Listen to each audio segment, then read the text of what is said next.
नमस्कार मित्रांनो, परत एकदा आपलं स्वागत आहे घे भरारी त्या यूट्यूब चॅनलवरती. तर मित्रांनो, आज पाहणार आहोत वेळापत्रक आलेलं आहे. एकात्मिक बाल विकास सेवा योजना आयुक्तालय अंतर्गतची पदभरती होती.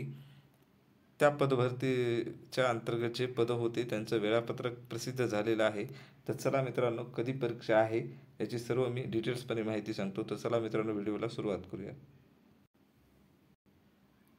तर मित्रांनो, प्रसिद्धीपत्रक त्यांचं प्रसिद्ध झालेलं आहे. त्यामध्ये सांगण्यात आलेलं आहे की एकात्मिक बाल विकास सेवा योजना या विभागाच्या अधीनस्थ 104 नागरी प्रकल्प कार्यालयातील गट संवर्गातील मुख्य सेविका नागरी प्रकल्प वेतन श्रेणी S13 नुसार आहे मित्रांनो. 35,400 ते 1,12,400 आहे. सरळ सेवा कोट्यातील रिक्त असलेली पदे भरण्याकरिता पात्र उमेदवाराकडून दिनांक 14/10/2024 ते 3/11/2024 रोजी ऑनलाईन पद्धतीने अर्ज मागण्यात आले होते.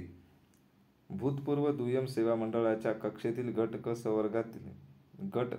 संवर्गातील दिलेला आहे. हे दिलेलं नाही मित्रांनो. तर मुख्य सेविका नागरी प्रकल्प वेतन श्रेणी S13 35,400 ते 1,12,400 सरळ सेवा कोट्यातील रिक्त असलेली पदे भरण्याकरिता पात्र उमेदवाराकडून सदर संवर्गातील सरळ सेवा भरती प्रक्रियेच्या अनुषंगाने कम्प्युटर बेस वस्तुनिष्ठ बहुपर्याय स्वरूपाची ऑनलाईन परीक्षा दिनांक 14/2/2025 ते 22/2/2025 ते 23/2/2025 अजून दिनांक 26/2/2025 दिनांक 27/2/2025 व दिनांक 3/2/2025 एकात्मिक बाल विकास सेवा योजना व TCS कंपनीमार्फत विविध परीक्षा केंद्रावर वेगवेगळ्या शिफ्टमध्ये आयोजित करण्यात आलेली आहे. सदर ऑनलाईन परीक्षेचे सविस्तर वेळापत्रक खालीलप्रमाणे आहे. तर मित्रांनो, त्यांची परीक्षा कधी आहे? 14 पासून सुरू होणार आहे. 14 फेब्रुवारीपासून ते 2 मार्चपर्यंत आहे मित्रांनो. तर चला मित्रांनो, कोणत्या पदाचं कोण्या दिवशी एक्झाम आहे ते पहा, इथे दिलेले आहे.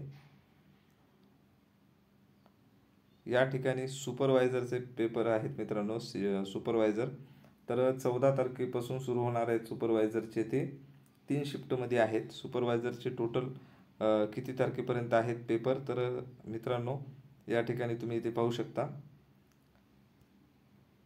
या ठिकाणी देण्यात आलेलं आहे. तर या ठिकाणी टोटल शिफ्ट 3 आहेत मित्रांनो.